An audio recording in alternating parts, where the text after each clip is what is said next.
আসসালামু আলাইকুম ওয়া রাহমাতুল্লাহ।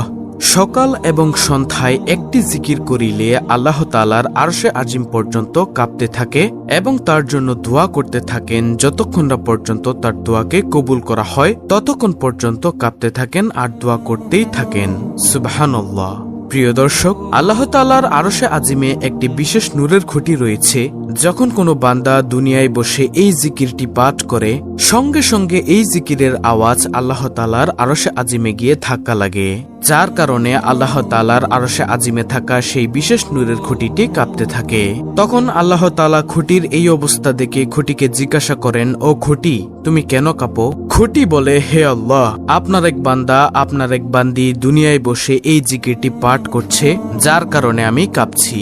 আল্লাহ তাআলা সঙ্গে সঙ্গে খুঁটিকে বলে, ও খুঁটি, তুমি তোমার কাঁপা বন্ধ করে দাও। খুঁটি বলে, হে আল্লাহ, আমি আমার কাঁপাকে বন্ধ করতে পারবো না ততক্ষণ না পর্যন্ত যতক্ষণ পর্যন্ত আপনি তাকে ক্ষমা করে দিবেন। সুবহানাল্লাহ। প্রিয় দর্শক, যতক্ষণ পর্যন্ত তার দোয়াকে কবুল করা না হয় ততক্ষণ পর্যন্ত এইভাবে কাঁপতে থাকেন আর দোয়া করতে থাকেন। সুপ্রিয় দর্শক, এই জিকিরটি হলো সর্বশ্রেষ্ঠ জিকির।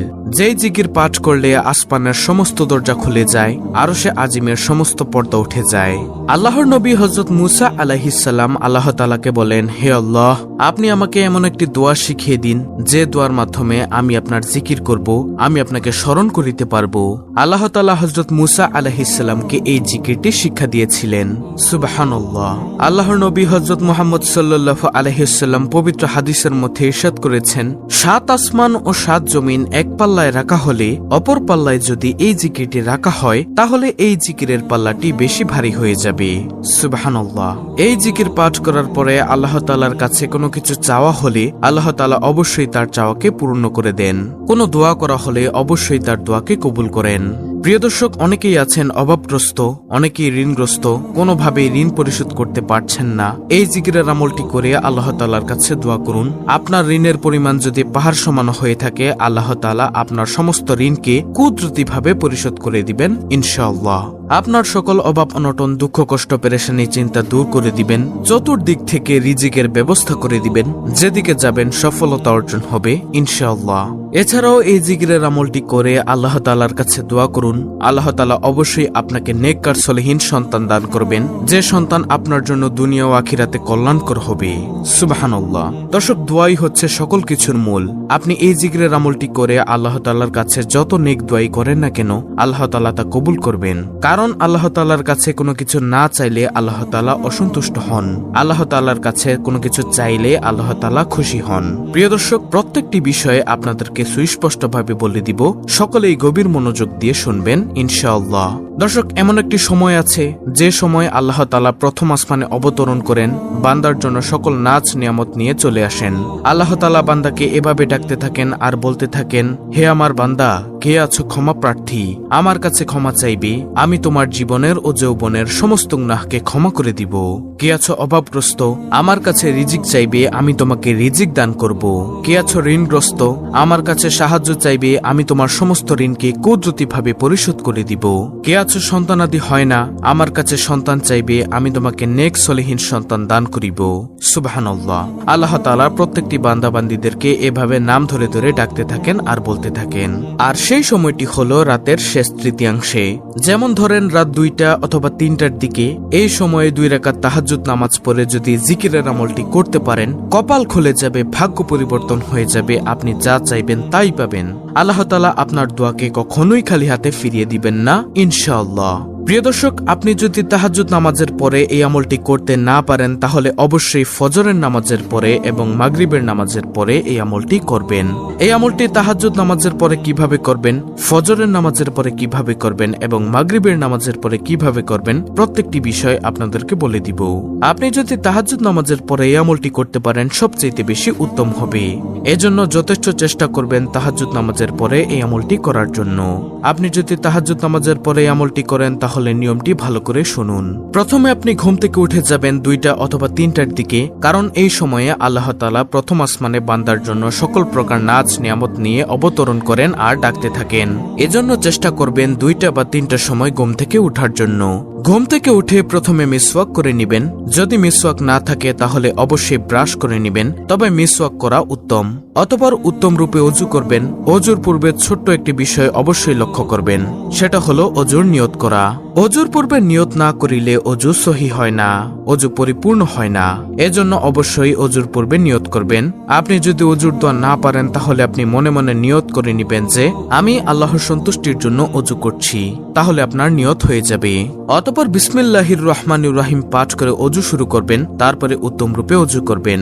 তারপরে অজু শেষ করে ডান হাতের শাহাদাত আঙ্গুলটি আসমানের দিকে দিয়ে একবার কালিমা শাহাদাত পাঠ করবেন। এভাবে অজুর পরে কালিমা শাহাদাত পাঠ করলে আল্লাহ তাআলা আপনার জন্য জান্নাতের 8টি দরজা খুলে দিবেন। আপনি জান্নাতের যেই দরজা দিয়ে ইচ্ছে সেই দরজা দিয়ে প্রবেশ করতে পারবেন। তারপরে অজু শেষ করে কালিমা শাহাদাত পাঠ করে একটি পবিত্র স্থানে গিয়ে জায়নামাজ বা একটি পবিত্র কাপড় বিছিয়ে নেওয়ার চেষ্টা করবেন। তারপরে সেই স্থানে 2 রাকাত তাহাজ্জুদ নামাজ আদায় করবেন। এখন এই নামাজের নিয়ত করবেন কিভাবে? আপনি নামাজের নিয়ত মনে মনে এইভাবে করবেন যে আমি কিবলামুখী হয়ে আল্লাহ তাআলার সন্তুষ্টির জন্য 2 রাকাত তাহাজ্জুদ নামাজ আদায় করছি। তাহাজ্জুদ নামাজ 2 রাকাত করে পড়া উত্তম। আল্লাহর নবী সাল্লাল্লাহু আলাইহি ওয়াসাল্লাম 2 রাকাত করে তাহাজ্জুদ নামাজ পড়তেন। আপনি তাহাজ্জুদ নামাজ 8 রাকাত অথবা 12 রাকাত আদায় করার চেষ্টা করবেন 2 রাকাত করে করে। 4 রাকাত করে পড়লেও সমস্যা নেই। সর্বনিম্ন 2 রাকাত থেকে শুরু করে যত রাকাত ইচ্ছা করতে পারেন, কোনো সমস্যা নেই। তারপরে তাহাজ্জুদ নামাজ শেষ করে সেই স্থানে বসে আমলটি করবেন। আপনি প্রথমে একবার দুরুদে ইব্রাহিম পাঠ করবেন। যদি দুরুদে ইব্রাহিম না পারেন তাহলে যে কোনো দুরুদ, যেমন সাল্লাল্লাহু আলাইহি ওয়াসাল্লাম, এই ছোট্ট দুরুদটিও পাঠ করতে পারেন। দুরুদ পাঠ করার পরে একটি ছোট্ট ইস্তেগফার এভাবে পাঠ করবেন।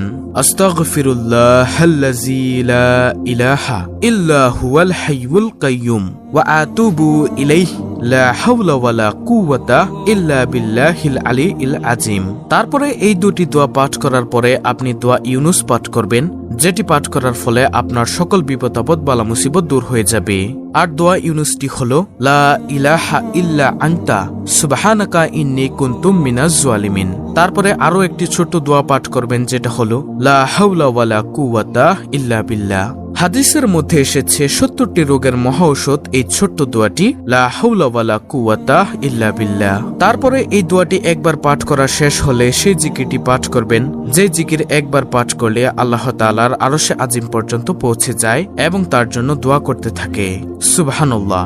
আর সেই জিকিরটি হলো লা ইলাহা ইল্লাল্লাহ। এটি আপনি 100 বার পাঠ করবেন। তারপরে আবার একবার দুরুদে ইব্রাহিম পাঠ করবেন। তারপরে আল্লাহ তাআলার কাছে খাস দিলে দোয়া করবেন।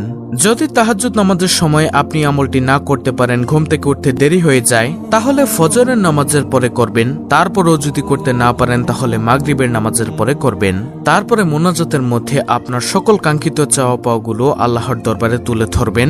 ইনশাআল্লাহ আপনার সকল চাওয়া পাওয়া আল্লাহ তাআলা পূর্ণ করে দিবেন। তো এই ছিল আমাদের আজকের ভিডিওতে আমলের নিয়ম যেভাবে বলা হয়েছে আপনারা সেই নিয়মে আমলটি করবেন। যদি না বুঝে থাকেন ভিডিওটি আবার দেখুন। ভিডিওটি ভালো লাগলে অবশ্যই চ্যানেলটিকে সাবস্ক্রাইব করে পাশে থাকা বেল বাটন অল বাজিয়ে দিবেন। ভিডিওটিতে একটি লাইক দিবেন এবং কমেন্টে আমিন লিখবেন এবং অন্য মুসলিম ভাই বোনদের কাছে ভিডিওটি শেয়ার করে দিবেন, যেন তারাও দেখে শিখে এই আমলটি করতে পারে। আল্লাহ রাব্বুল আলামিন আমাদের সকলকে উক্ত আমলটি করার তৌফিক দান করুন। আমিন।